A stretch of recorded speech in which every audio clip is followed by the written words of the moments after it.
Hello, my friends.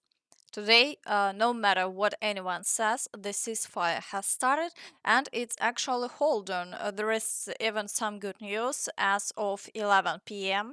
last night, 5 hours after the truce began, fighting on the front really did quiet down, and no Shahed drones were spotted in the air. So we can say the ceasefire is working. As of half past 10 p.m., there were no Shaheds in the airspace. The intensity of combat has decreased across the front. Some areas are completely quiet, others saw only slight changes. But still, it's noticeable. No new Russian assaults have been recorded so far. Of course, yesterday evening, fake news started popping up claiming Russia had already launched attacks or that a swarm of Shaheds was in the air, but that was all false. Many channels spread it just for views.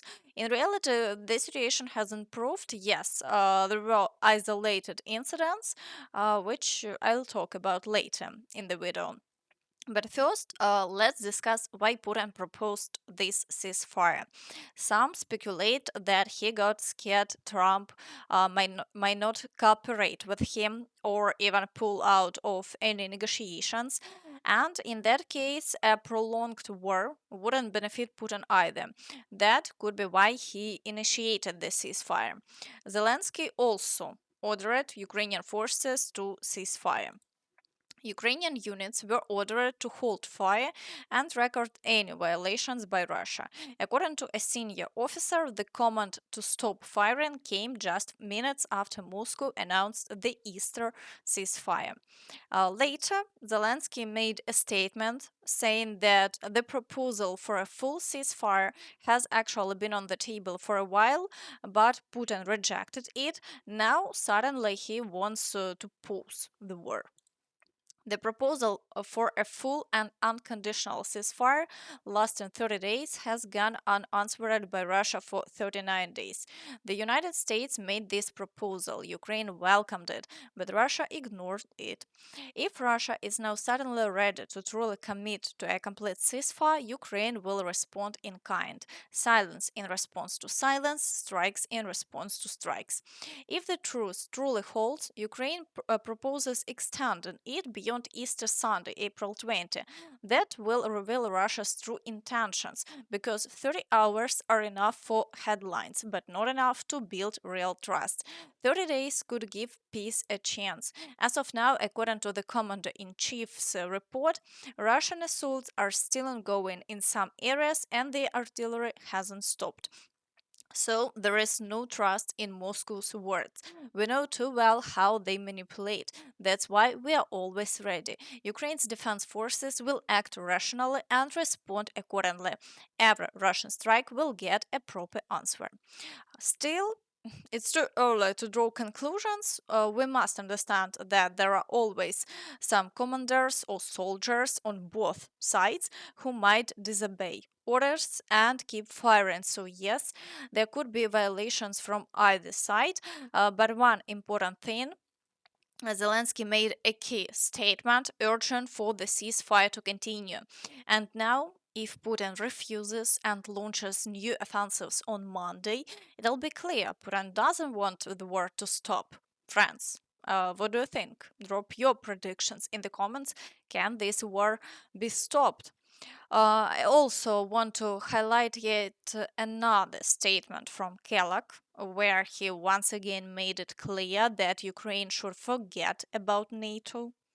We've been very clear. NATO's off the table. You're not going to be part of NATO. That's something that's not new. We've been This once again shows how absurd the statements from Zelensky and other Ukrainian officials are, claiming that Ukraine's NATO bid is still on the table. As for NATO itself, it's becoming increasingly clear that they only accept countries that won't actually need defending. If a country does, like Ukraine, then it's simply not welcomed. That's the reality.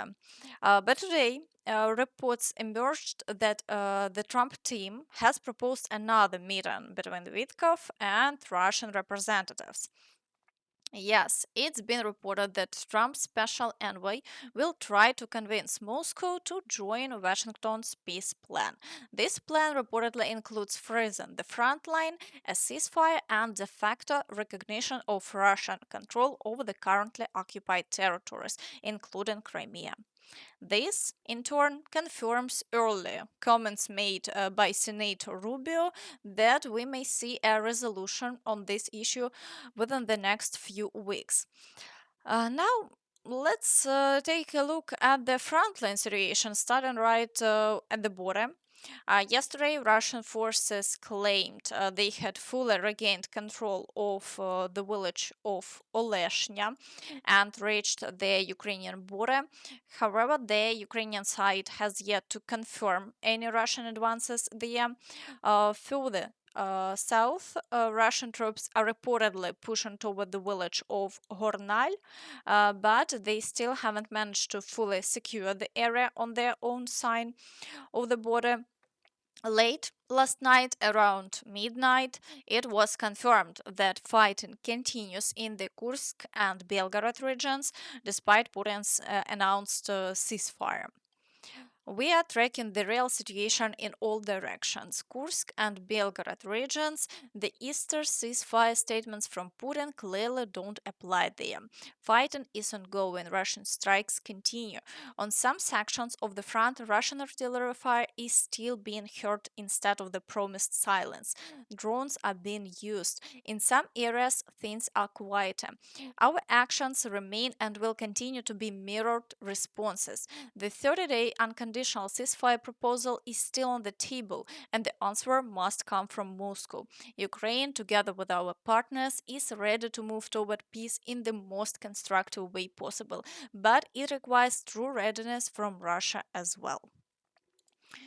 As for the Kharkiv direction, Ukrainian fighters say that the situation hasn't calmed down at all. Everything continues as before. For now, we are waiting for official updates. Now, let's move straight to the Pokrovsk direction. After 57 assaults in just one day and an enormous number of shelling, it's going to be quite difficult to immediately halt combat activity in this area. On top of that, FPV drones were actively operating all across the frontline zone. As of last night, there were still reports of FPV drone sightings from time to time.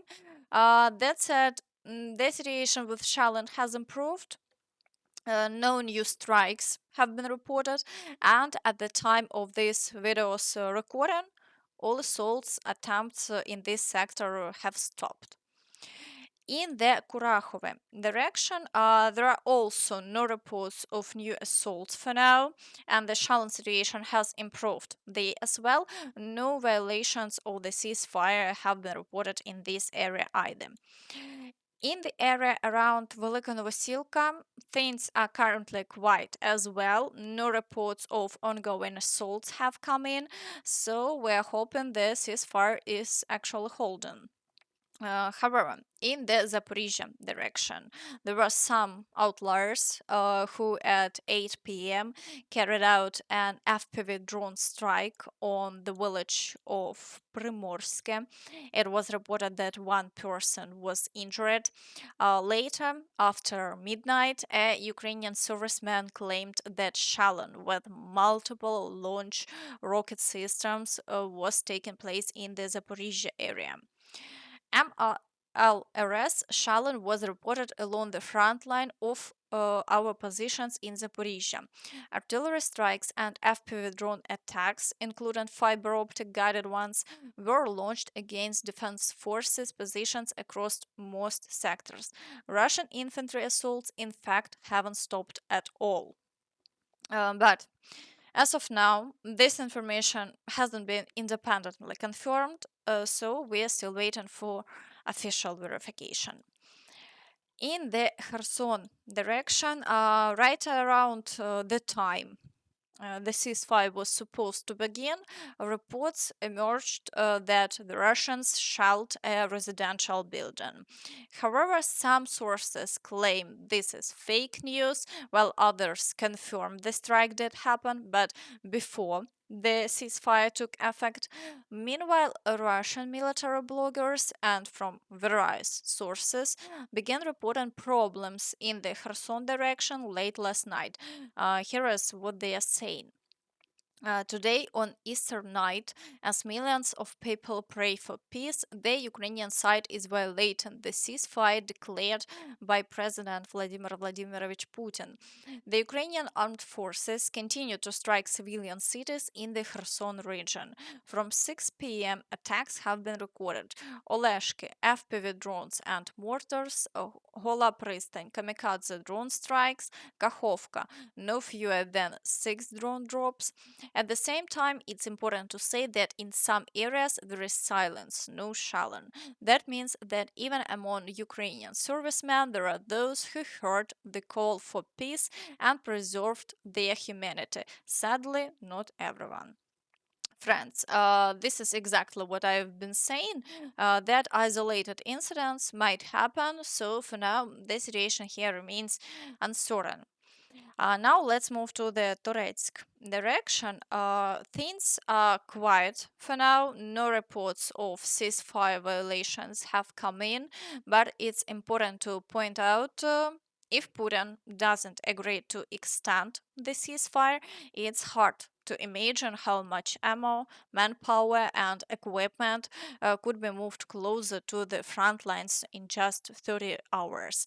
During this time, artillery, MLRS and drones aren't hitting supply depots or vehicles moving in the frontline zone, and that means that once the ceasefire ends, a brutal escalation might begin. Share your thoughts about this in the comments. I'd love to hear what you think. Now let's move on to the Chasiv Yar area. Things are quiet here for now. No information about ceasefire violations. But even before the ceasefire, the Russians weren't very active in this sector. There were isolated attacks on villages, but they were all unsuccessful. We are currently waiting to see what happens once the ceasefire ends. In the Siversk direction, things are quiet as well. The situation remains stable. Meanwhile, in the Lyman area, Ukrainian forces reported that following yesterday's assaults, Yampolivka has partially entered the gray zone. But as we can see, this information reflects the results of Russian advances from the previous day. As of today, we are hoping the ceasefire will hold. According to the Ukrainian forces, things are currently quiet there. In the Borova and Kupyansk areas, the situation remains stable for now. All attacks were successfully repelled yesterday, and no new assaults have been reported yet. So we are waiting to see how the situation unfolds. And that's all from me. So please don't forget to like this video, subscribe to the channel, and hit the notification bell to stay updated on all the latest news. Thank you for watching and see you next time. Happy Easter!